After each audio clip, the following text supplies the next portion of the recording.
ત્યારે અહીંયા 4 વ્હીલ આવેલું આવે, પણ જ્યારે કેળો નહોતો ને ખાલી પગકેળી હતી તો એ અનાજના પોટલા અમે માથે ઉપાડીને અહીંયા પંખીને કાયમ 2 કટા બાપુ અહીંયા મોરલા, જેથી કરીને કોઈ કબૂતર, કોઈ છકલા, કોઈ પોપટ, બધાને નોખી જેને જે બધાને ભાવતી સણ બાપુ અહીંયા પૂરી પાડે છે.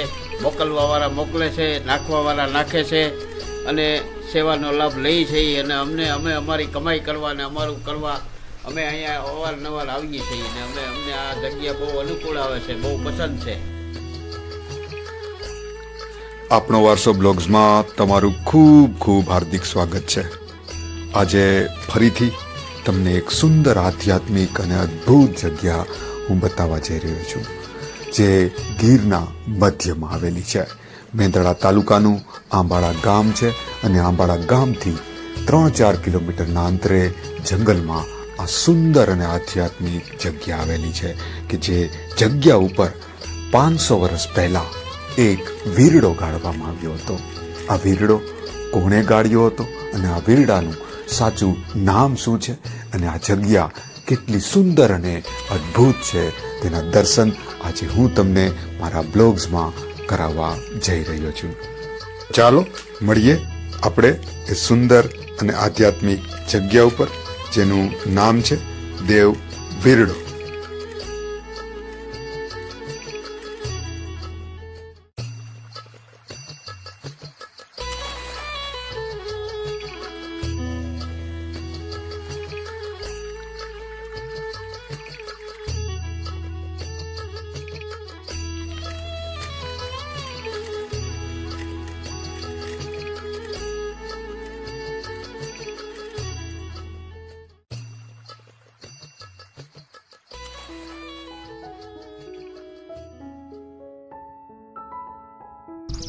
આજે ફરીથી ગાંડી ગીરના સાનિધ્યમાં છું, કુદરતના ખોળામાં છું અને ફરીથી તમને એક સુંદર અને ઐતિહાસિક જગ્યા આજે હું તમને બતાવવા જઈ રહ્યો છું, જે જગ્યાનું નામ છે દેવ વીરડો. હંમેશા ધર્મેશભાઈ જ્યારે પણ મારે બ્લોગ્સ બનાવવું હોય ત્યારે ધર્મેશભાઈ હંમેશા મારી સાથે હોય છે, પણ આજે અમારા બ્લોગ્સમાં ખાસ કરીને મારા મિત્ર છે, મારાથી મોટા છે, પણ અમારા બંનેના વિચારો મળતા આવે છે અને ઘણીવાર મને કહેતા હતા કે તમે જ્યારે પણ બ્લોગ્સ બનાવવા જાઓ ત્યારે મને સાથે લઈ જજો. તો આજે મારા મિત્ર છે, મારા વડીલ છે, અમારે કિલા બાપુ આજે પહેલી વાર બ્લોગ્સમાં આવે છે. તો સીતારામ બોલી દો બાપુ. સીતારામ. ક્યાં જવાનું છે આજ બાપુ આપણે? દેવવીરડે. દેવવીરડે. જો બાપુને આપણે આજ લઈ જાય છે. એ ક્યાં આવ્યો છે, કેવી જગ્યા ઉપર છે આ દેવવીરડો? જંગલમાં જંગલમાં હે ને? ગાઢ જંગલમાં છે. તો તમે જો કે આ એકદમ ગાંડી ગીરની શરૂઆત થઈ ગઈ છે. કુદરતનો ખોળો, કુદરતનું સાનિધ્ય તો તમે જોઈ શકો છો. એકદમ ગાંડી ગીરો, કાંઈ ના કરે.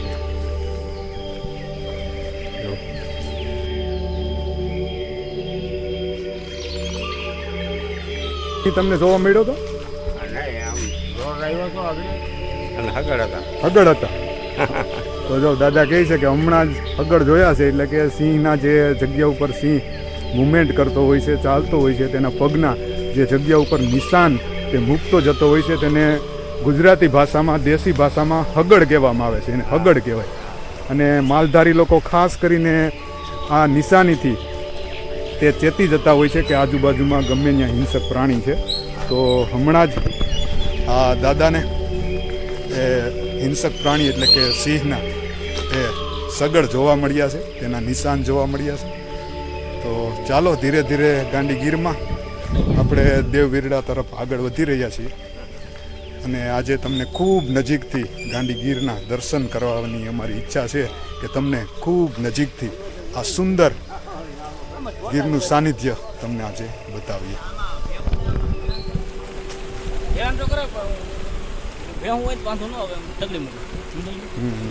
તમને અમે આજુબાજુમાં સિંહ કે હિંસક પ્રાણી હોય તો તમને અંદાજો આવી જતો હોય છે ને? હા. કે તમને આમ કાંઈ ખબર પડી જાય કે સમજી લો કે સિંહ કાંઈ હોય આજુબાજુમાં ભેવોને ખબર પડી જાય તો ભેવોને ખબર પડી જાય અમારે સમજાઈ ગયું હા કે પક્ષી બોલવા માંડે કે એવા કાંઈક તો એ કાંઈ સંદેશ નહીં. મળતા હશે ને ભેવોને વાયણ આવી જાય ભેહું હોય એને ખબર પડી જાય કે ભાઈ આજુબાજુમાં ગમે ત્યાં હિંસક પ્રાણી છે એ સંકેત તમને આપે ને એની ઉપર તમને ખબર પડી જાય કે ભાઈ આજુબાજુમાં ગમે ત્યાં હિંસક પ્રાણી છે એ અમને ખબર પડી જાય પછી ભેવોને ખબર પડી જાય પછી અમને ખબર પડી જાય ભાઈ ને ખબર પડી જાય તો તમે જોવ છો કે આ ગીરની જે ભેંસો હોય છે તેને આજુબાજુમાં ક્યાંય પણ સિંહ હોય છે કે હિંસક પ્રાણી હોય છે ત્યારે તેની વાવડ આ લોકો દેશી ભાષામાં કહેતા હોય છે કે તેને વાવડ આવી જાય છે એટલે કે તેને ખબર પડી જાય છે કે આજુબાજુમાં હિંસક પ્રાણી છે અને તે સંકેત આપવા માંડે છે અને એ સંકેતથી માલધારીઓ એલર્ટ થઈ જાય છે.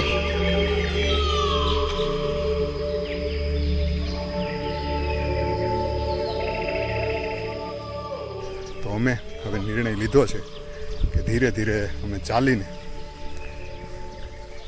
એ દેવવીરડા તરફ અમે ચાલીને જશું. તો જો આ માલધારી લોકો છે આ જંગલ વિસ્તારમાં પોતાના માલઢોરને ચરાવતા હોય છે. એવું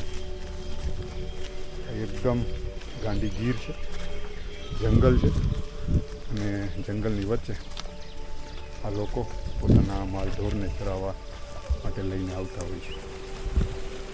કોઈ સામાન્ય જગ્યા નથી, એકદમ ગીરની વચ્ચે આ લોકો પોતાના માલઢોર ચરાવે છે.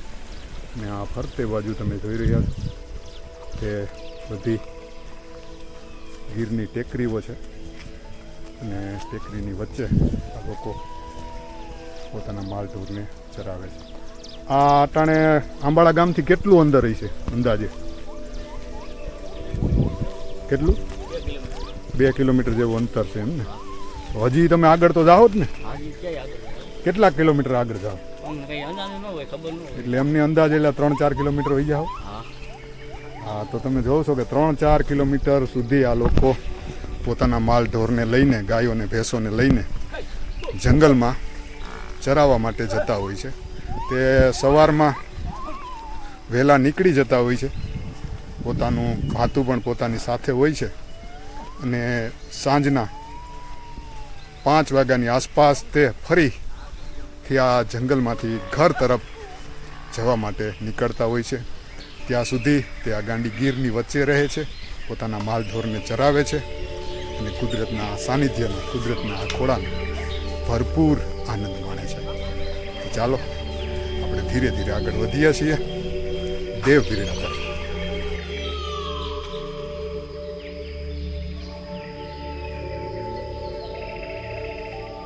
કુદરતનું સાનિધ્ય, કુદરતનું અમૂલ્ય આ ખજાનો એટલે અમારી ગાંડી ગીર અને ગાંડી ગીરનું એ અમૂલ્ય ઘરેણું એટલે દેવવીરડો. તો દેવવીરડાના સાનિધ્યમાં હું અત્યારે મોજૂદ છું. તો ચાલો સાથે મળીને આ કુદરતની ખોળે આવેલી ખૂબ સુંદર અને પ્રાચીન આ જગ્યાને આપણે નિહાળીએ. તો બ્લોગ્સમાં મારી સાથે બન્યા રહેજો. ખરેખર ખૂબ સુંદર અને ઐતિહાસિક આ જગ્યા છે.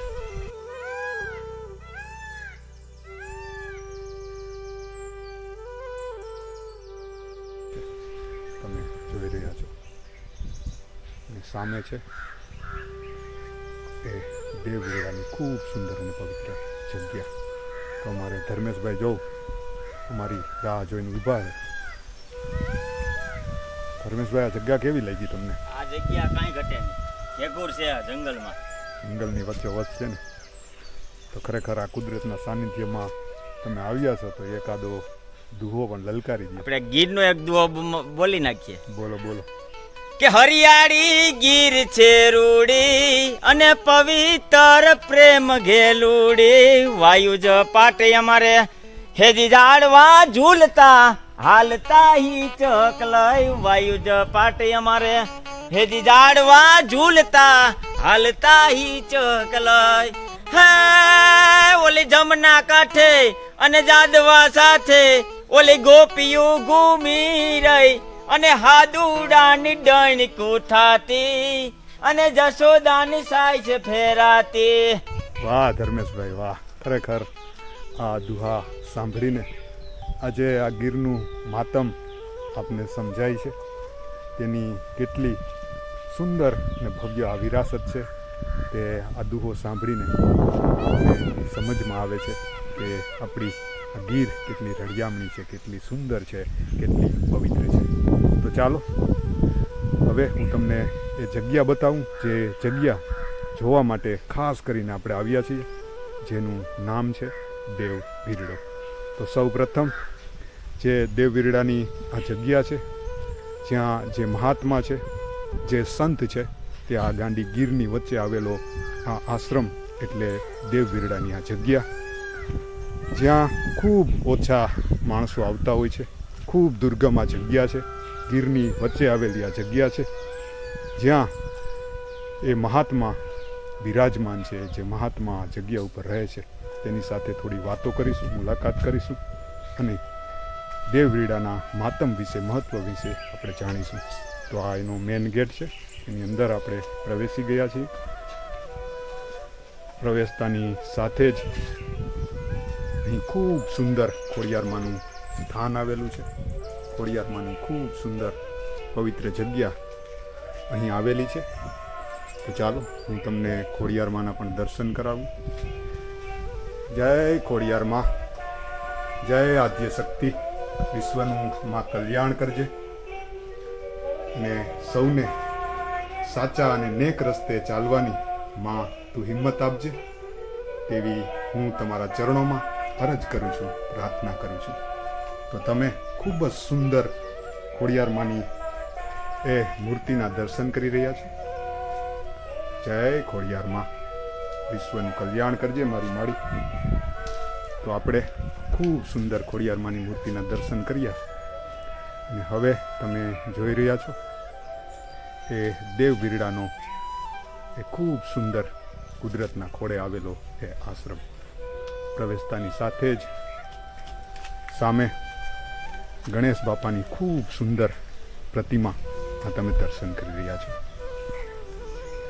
જય ગણપતિ દાદા, તમારા ચરણોમાં હું પ્રણામ કરું છું, વંદન કરું છું. ખૂબ સુંદર પ્રતિમા છે કુદરતના સાનિધ્યમાં.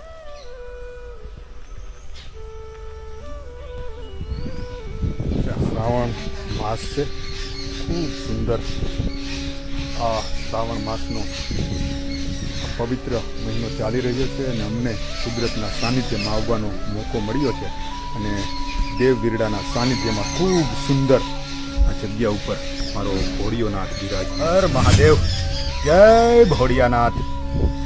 તમે જોઈ રહ્યા છો એકદમ કુદરતના સાનિધ્યમાં, કુદરતના ખોળે મારો ભોળિયોનાથ બિરાજમાન છે. તો તેના ચરણોમાં વંદન, પ્રણામ. તમે જોઈ રહ્યા છો કેટલો સુંદર પવિત્ર આ જગ્યા ઉપર મારો ભોળિયોનાથ બિરાજમાન છે, તેના તમે દર્શન કરી રહ્યા છો.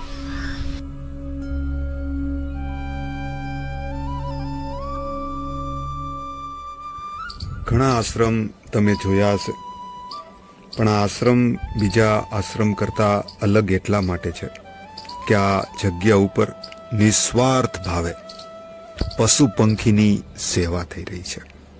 એટલે કે આ જગ્યા ઉપર પશુ પંખીને ચણ નાખવામાં આવે છે અને ઘણા બધા એવા શ્રદ્ધાળુઓ આ જગ્યા ઉપર ચણનું દાન કરતા હોય છે. એટલે ખૂબ મોટી સંખ્યામાં આ આશ્રમમાં આજે પણ ચણના એ ગોડાઉનો ભરેલા છે અને એ બધી ચણને અહીંના જે સંત છે, અહીંના જે મહાત્મા છે, તે કાયમી પશુ પંખીને ચણ નાખે છે અને તેના આશીર્વાદ મેળવે છે. તેવો અદ્ભુત આશ્રમ ગીરની આ મધ્યમાં આવેલો છે. ખરેખર ખૂબ સુંદર અને અદ્ભુત આ આશ્રમ છે. આ જગ્યા ઉપર પહેલીવાર જ્યારે હું આવ્યો ત્યારે ખરેખર હું વિચારમાં પડી ગયો, કારણ કે આ જગ્યા ઉપર ખૂબ ઓછી સંખ્યામાં શ્રદ્ધાળુઓ આવે છે, ભક્તો આવે છે, માણસો આવે છે. તો આ બધું આશ્રમમાં પુરવાર કોણ કરતું હશે તે વિચાર આવવો વ્યાજબી છે, કારણ કે આ જંગલમાં આવેલી આ એક પવિત્ર જગ્યા છે અને અહીંના જે સંત છે તેની ઉંમર ખૂબ મોટી છે અને મોટા ભાગે અહીંના જે સંત છે તે આશ્રમને છોડીને જતા નથી અને એકદમ સાદું જીવન અહીં તે વ્યતીત કરે છે. તેવા સમયમાં 3 લોકો આવે છે આ આશ્રમમાં મારી નજરની સામે. તે ઘણું બધું રાશન લઈ આવે છે, પોતાની સાથે શાકભાજી છે, છાશ છે, દૂધ છે, ઘણી બધી એવી સામગ્રી લઈને આશ્રમમાં પ્રવેશ કરે છે અને જે સંત છે તે સંતના આશ્રમમાં આવીને તે આશીર્વાદ લે છે. આ દ્રશ્ય જોઈને મને ખરેખર હું ખૂબ ભાવુક થઈ ગયો. અંતરથી એવું થયું કે આ જગતમાં આજે પણ ઈશ્વર છે, પરમાત્મા છે, મારો દીનો નાથ છે કે જ્યાં સારું કામ થતું હોય ત્યાં ભગવાન ઈશ્વર હંમેશા સાથે હોય છે. તે આ દ્રશ્ય પુરવાર કરે છે કે તમે ગમે તેવી જગ્યા ઉપર હોવ, દુર્ગમ જગ્યા ઉપર હોવ, પણ તમે જો નેક કામ કરતા હશો, તમે સારું કામ કરતા હશો તો મારો ઈશ્વર હંમેશા તમારી સાથે હશે અને બધું જ તે પુરવાર કરી દેશે. નમો નારાયણ. ક્યાંથી આવો છો ભાઈ તમે? અમે લુસાડા ગામથી આવીએ છીએ, વંથલી તાલુકામાં. લુસાડા ગામથી આવ્યા છો. અમારે અહીંયા ઓછામાં ઓછા 20 થી 25 વર્ષ થયા અમારો આવલો જ આવલો છે. અત્યારે અહીંયા 4 વ્હીલ આવેલું આવે, પણ જ્યારે કેળો નહોતો ને ખાલી પગ કેળી હતી તો એ અનાજના પોટલા અમે માથે ઉપાડીને અહીંયા પંખીને કાયમ 2 કટા બાપુ અહીંયા મોરલા, જેથી કરીને કોઈ કબૂતર, કોઈ છકલા, કોઈ પોપટ, બધાયને નોખી જેને જે બધાયને ભાવતી સણ બાપુ અહીંયા પૂરી પાડે છે. મોકલવાવાળા મોકલે છે, નાખવાવાળા નાખે છે અને સેવાનો લાભ લઈ છે. અને અમે અમારી કમાઈ કરવા અને અમારું કરવા અમે અહીંયા અવારનવાર આવીએ છીએ ને અમને આ જગ્યા બહુ અનુકૂળ આવે છે, બહુ પસંદ છે. ઓમ નમો નારાયણ. તો તમે સાંભળ્યું કે અહીં જે લોકો આવે છે તે નિસ્વાર્થ ભાવે આવે છે. અહીં જે પણ લોકો આવે છે તે કુદરતના સાનિધ્યમાં, કુદરતના ખોળે કાંઈક ને કાંઈક દેવા માટે આવે છે. અહીંથી તેને કાંઈ પણ લઈને જવું નથી. તે માત્ર અહીં આવે છે કુદરતના સાનિધ્યમાં, કુદરતનો આનંદ માણવા અને કુદરતને ક્યાંક ને ક્યાંક થોડી પણ આપણે મદદ કરીએ તો આપણે કુદરતના જે ઋણમાંથી નીકળવાની આપણે ખૂબ નાની એવી કોશિશ કરી રહ્યા છીએ. તો આજ અચાનક અમારા ગામના જે મંત્રી હતા, ઘણો સમય થઈ ગયો, ત્યાર પછી આજ તે અમને આ જગ્યા ઉપર મળ્યા છે, આ પાવન જગ્યા ઉપર. તેથી અમે પણ અહોભાગ્ય માનીએ છીએ કે અમારા ગામના એ મંત્રી સાહેબ આજે અમને આ જગ્યા ઉપર મળી ગયા છે. ભીમભાઈ નામ છે. તો દાદા, ખરેખર તમને મળીને પણ આજે ખૂબ આનંદ થયો. તો તમે આ જગ્યા ઉપર શા કારણે આવ્યા છો? 35 વર્ષથી કલ્યાણગીરી બાપુ હતા તે દીથી આવતા, અને બાપુ આવી ગયા એની 33 વર્ષ થયા, 34 વર્ષ રામભારતી કલ્યાણગીરી બાપુ શરૂઆત કરી. ટૂંકમાં 33, 40, 45 વર્ષથી ટૂંકમાં આ જગ્યા ઉપર આવે. અહીંયા આવતો, પાલીધરાથી આવતો પરસોત્તમ ટૂંકમાં આશ્રમ પ્રત્યે ખૂબ ભીમ બાપાને લાગણી છે અને તેને કુદરતના સાનિધ્યમાં અહીં આવીને શાંતિ મળે છે, નિરાત મળે છે. તે માટે હંમેશા આ જગ્યા ઉપર આવતા હોય છે અને પોતાથી જે પણ સેવા થતી હોય છે તે સેવા કરતા હોય છે. તો ખરેખર ભીમ બાપાને મળીને પણ આજ ખૂબ આનંદ થયો, કારણ કે અમારા ગામના મંત્રી પણ રહી ચૂક્યા છે અને આજે અચાનક આ જગ્યા ઉપર અમારે એનો ભેટો પણ થઈ ગયો. તેથી તેને અમે ખૂબ અમે પણ અંતરથી એનો અભિવાદન માનીએ છીએ કે આ જગ્યા ઉપર અમને ભીમ બાપા મળી ગયા. ખૂબ ધન્યવાદ. તો હવે આપણે બાપુની ખાસ કરીને મુલાકાત કરીશું કે જે આ જગ્યા ઉપર અહીં જે સંત રહે છે, ઘણા સમયથી આ જગ્યા ઉપર તે રહે છે. 35 વર્ષ જેવો આ કુદરતના સાનિધ્યમાં, કુદરતના ખોળામાં જે દેવવીરડા નામની આ જગ્યા આવેલી છે, આ જે આશ્રમ આવેલો છે, ત્યાં સેવા ભાવ અને પોતાની દિનચર્યા અને પૂજા અર્ચના કરે છે. તેવા બાપુને આપણે મળીએ, તેની પાસેથી દેવવીરડાનું માતમ પણ આપણે જાણીશું. તો બ્લોગ્સમાં મારી સાથે બન્યા રહેજો. મળીએ આપણે દેવવીરડાના એ પરમ સંતને. તમે જોઈ રહ્યા છો તે દેવવીરડાનો ખૂબ સુંદર આશ્રમ છે. સામે અહીં ભોળિયાનાથ બિરાજમાન છે. ભોળિયાનાથના પણ આપણે શ્રાવણ માસમાં દર્શન કરીએ. હર હર મહાદેવ, જય ભોળિયાનાથ, બધાનું કલ્યાણ કરજે. તો આ આશ્રમ છે અને આ છે અહીં આશ્રમના સંત જે 35-40 વર્ષથી આ આશ્રમની દેખભાળ કરે છે, અહીં પૂજા અર્ચના કરે છે અને સેવા કરે છે. તો મહાત્માના ચરણોમાં નમો નારાયણ બાપુ. તો બાપુ, આ જગ્યા કેટલી જૂની આ જગ્યા છે? કલ્યાણગીરી 40-50 વર્ષ થયા છે. ને આ ખરેખર દેવ વીરડો જે જગ્યા છે તેના માતમ વિશે ખાસ કરીને મારા દર્શક મિત્રોને જણાવજો કે દેવ વીરડો કયા જગ્યા ઉપર આવેલો છે અને આ દેવ વીરડાનું માતમ શું છે? દેવવીડાનું તો માતાજીની સ્થાપના છે. આવડ માતા, ખોડિયાર માતા, કાળી માતા. 500 વર્ષ થયા. જૂનું સારાંશ છે, જૂનું પુરાણી છે. અને આ જગ્યા ઉપર ખાસ કરીને વીરડો આવેલો છે, તેનું મહત્વ શું છે? આ વીડો તો આગળ રાજા સાહેબના વખતનો છે, વેલાનો. હા, રાજા સાહેબના વખતે માલધારી અહીં રહેતા ને હા. એ ટાઈમનો છે. ઘણા સમયથી ટૂંકમાં એ વીરડો છે રાજા સાહેબ વખત. હા હા. તો મહાત્માનું એવું કહેવું છે કે આ જગ્યા ઉપર આવડમાનું સ્થાન આવેલું છે. આવડમાની આ પવિત્ર જગ્યા ઉપર તેનું દેરું છે. આ જગ્યા ઉપર તે બિરાજમાન છે અને વીરડો જે આ જગ્યા ઉપર આવેલો છે તે રાજાશાહી સમયનો છે તેવું અહીંના સંત કહી રહ્યા છે. તો ખાસ કરીને સંતના સાનિધ્યમાં આજે અમે આવી ગયા છીએ અને અમારા ધર્મેશભાઈ સંતના શરણોમાં પોતાની વાણીથી થોડા મધુર સૂરને લહેરાવા માંગે છે. તો ધર્મેશભાઈ, એક દુહો થઈ જાય. કે ઠાકર અમને મેલ માઠેલી, તું છો એક કર નો બેલી. અમે તારું યોંગ કેવાય, જીવન કેને આશરે જાય. કાલા ઘેલાય અમે ઠાકર કે અમે તારા કેવાણા, અને જપીએ તારું નામ. કાલા ઘેલાય અમે ઠાકર કે અમે તારા કેવાણા, અને જપીએ તારું નામ. હે તારું લેણું હશે ત્યાં લગી કોઈ ધીરશે નહીં તલવાર. ઠાકર અમને મેલ માઠેલી, તું છો એક કર નો બેલી. વાહ ધર્મેશભાઈ, ખૂબ સુંદર દુહો લલકારીને આ ગીરને ગુંજવી દીધી છે. તો ખરેખર આ જગ્યા ઉપર આવીને આનંદ એટલા માટે થયો છે કે આ જગ્યા ઉપર જે પણ સેવા થઈ રહી છે તે નિસ્વાર્થ ભાવે થઈ રહી છે. અહીં કોઈ પણ જાતની લાલચ વગર આ આશ્રમ ચાલી રહ્યો છે. અને છતાં પણ એક જોયા જેવું છે કે જે પરમાત્મા છે, જે ઈશ્વર છે, તે ક્યાંક ને ક્યાંક જે પણ સારું કાર્ય થતું હોય છે તેમાં તે હાજર હોય છે, તેમાં મદદ કરતો હોય છે. તે હંમેશા આપણી ભાવના રહી છે અને તે અમે આજે પણ જોયું છે કે આ ગીરની વચ્ચે આવેલું છે. અંદાજે 3-4 કિલોમીટર ગીરની અંદર આ જગ્યા આવેલી છે. છતાં પણ અહીં કોઈ પણ જાતની કમી ઈશ્વર આવવા નથી દેતો. હું તમને બતાવું કે જો આ જગ્યા ઉપર શાકભાજી તમે જોઈ શકો છો.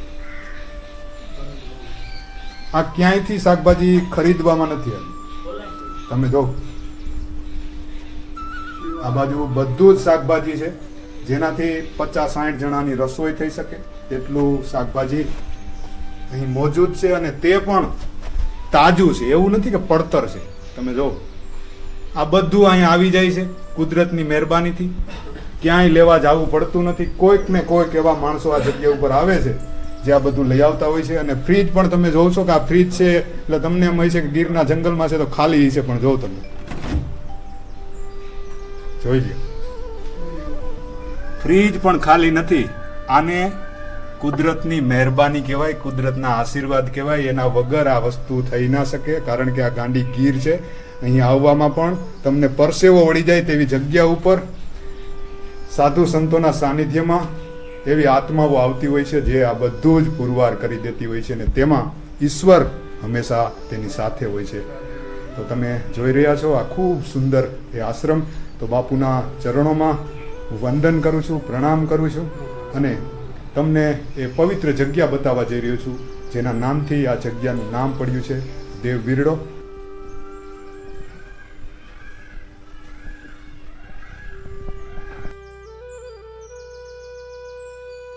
દેવ વીરડાની આ પવિત્ર જગ્યા ઉપર ખૂબ જૂનો એક ધૂણો આવેલો છે કે જે ધૂણા ઉપર અહીંના સંત કલ્યાણગીરી બાપુએ વર્ષો સુધી અહીં તપસ્યા કરી છે, અહીં ભક્તિ કરી છે. લોક કલ્યાણ માટે આ ધૂણાની સામે બેસીને તેણે અરજ કરી છે. તેઓ અલૌકિક આ ધૂણાના તમે દર્શન કરી રહ્યા છો, જે આજે પણ ચૈતન્ય છે, આજે પણ આ ધૂણો પ્રજ્વલિત છે. તમે જોઈ રહ્યા છો આ ધૂણાના દર્શન કરીને આજે હું ખરેખર ભાગ્યશાળી છું કે મને આ જગ્યા ઉપર આવવાનો આ સુંદર અવસર મળ્યો અને આ ધૂણાના દર્શન કરીને આજે ખરેખર હું ધન્ય થઈ ગયો છું. અહીં એક સંત પણ બેઠા છે, નમો નારાયણ બાપુ. તો તમે જોઈ રહ્યા છો કે જે જગ્યા ઉપર કલ્યાણગીરી બાપુએ વર્ષો સુધી તપસ્યા કરી હતી તે ધૂણો. હવે આપણે જવાનું છે એ પવિત્ર અને પાવન જગ્યા ઉપર, જે જગ્યા જોવા માટે ખાસ કરીને ગાંડી ગીરમાં આપણે આવ્યા છીએ. તો બ્લોગ્સમાં મારી સાથે બન્યા રહેજો. હું તમને બતાવવા જઈ રહ્યો છું કે જે 500 વર્ષ પહેલા જે વીરડાનું આ ગાંડી ગીરમાં નિર્માણ કરવામાં આવ્યું હતું, આ પાવન જગ્યા ઉપર આ વીરડાને ગાળવામાં આવ્યો હતો. તેવો આ પ્રાચીન વીરડો એટલે કે દેવ વીરડાની આ જગ્યા હું તમને બતાવવા જઈ રહ્યો છું. સામે તમે જોઈ રહ્યા છો ખૂબ સુંદર રળિયામણી ગીરની વચ્ચે આ જગ્યા ઉપર અહીં ચારણોના એ માતાજી પણ બિરાજમાન છે. એટલે કે આ ખૂબ નાનું એવું ઝરણું છે અને આ ઝરણાના એકદમ કાંઠે અહીં ખોડિયારમાં સ્થાપના આવેલી છે, અહીં આવડમાં બિરાજે છે. તો ચાલો સાથે મળીને આપણે આ માળિયુંના દર્શન કરીએ, આ માવડિયુંના આશીર્વાદ લઈએ. જય ખોડિયારમાં, જય આવડમાં. વિશ્વનું મારી કલ્યાણ કરજે. તારા આશીર્વાદ લેવા માટે આજે અમે આ ગાંડી ગીરમાં આવ્યા છીએ. તો માં અંતરથી આશીર્વાદ દેજો. તો તમે જોઈ રહ્યા છો કે આ જગ્યા ઉપર એ ચારણના દેવીઓ આ જગ્યા ઉપર સ્થાપિત છે.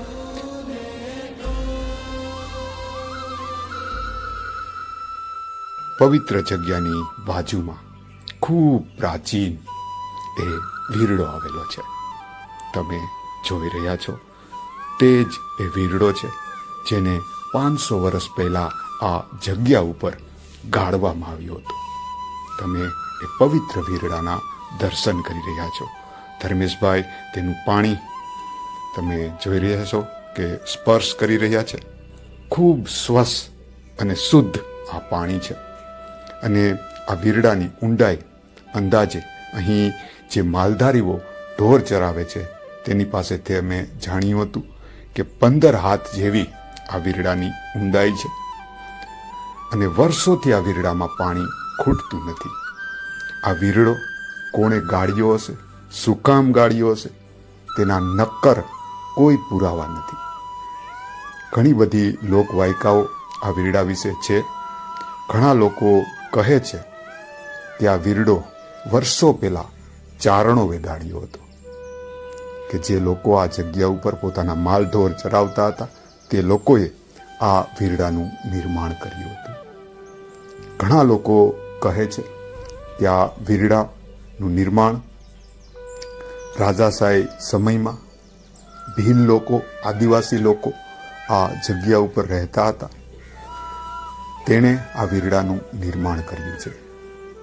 ઘણા લોકો એમ પણ કહે છે કે જે લોકો કઠિયારા કહેવાતા, એટલે કે લાકડા કાપવા માટે જંગલમાં જતા હતા અને જ્યારે તેને પાણીની તરસ લાગી ત્યારે આ જગ્યા ઉપર તેણે વીરડો ગાળ્યો હતો. એટલે કે કઠિયારાઓએ આ વીરડો ગાળ્યો હતો તેવી પણ એક લોકવાયકા છે. ઘણા લોકો કહે છે કે આ જગ્યા ઉપર ખૂબ મોટી સંખ્યામાં મોર રહે છે, ઢેલ રહે છે અને તેથી જ આ વીરડાને ઢેલ વીરડો પણ ઘણા લોકો કહે છે. અને સૌથી મહત્વની વાત હું તમને હવે કહેવા જઈ રહ્યો છું કે જે નામથી વધારે લોકો આ વીરડાને ઓળખે છે અને તે નામ છે ઢેઢ વીરડો, એટલે કે અત્યારે જેને આપણે દલિત કહીએ છીએ. તે લોકો વર્ષો પહેલા આ ગાઢ જંગલમાં ગાંડી ગીરમાં એ લાકડા લેવા માટે આવતા હતા અને તે લોકોએ ગીરની વચ્ચે આ વીરડાનું નિર્માણ કર્યું હતું અને આ લોકોએ નિર્માણ કર્યું હોવાથી આ વીરડાને ઢેઢ વીરડો કહેવામાં આવે છે. ઘણા બધા લોકો પાસેથી અમે જાણ્યું છે, આજુબાજુના બધા જ ગામના લોકો પાસેથી અમે જાણ્યું છે અને ઢેઢ વીરડાના નામથી આજે પણ ઘણા લોકો આ વીરડાને સંબોધે છે, જેને આજે દલિત કહેવામાં આવે છે. સત્ય શું છે તે અમને ખબર નથી. બધા લોકો અલગ અલગ નામથી આ વીરડાને સંબોધે છે, પણ મને એટલી ખબર પડે કે જે લોકોએ પણ આ વીરડો ગાળ્યો હોય, જે નામથી પણ આ વીરડાને લોકો બોલાવતા હોય, પણ ખરેખર આપણા બધાનું આ ગૌરવ છે. એટલી મને ખબર પડે કે આ આપણા બધા જ ગીરવાસીઓનું, આપણા સૌરાષ્ટ્રવાસીઓનું, આપણા ગુજરાતના બધા જ લોકોનું આ ઘરેણું છે, ગૌરવ છે. તેવી આ પાવન ધરતી, એવો આ પાવન વીરડો એટલે કે દેવ વીરડો.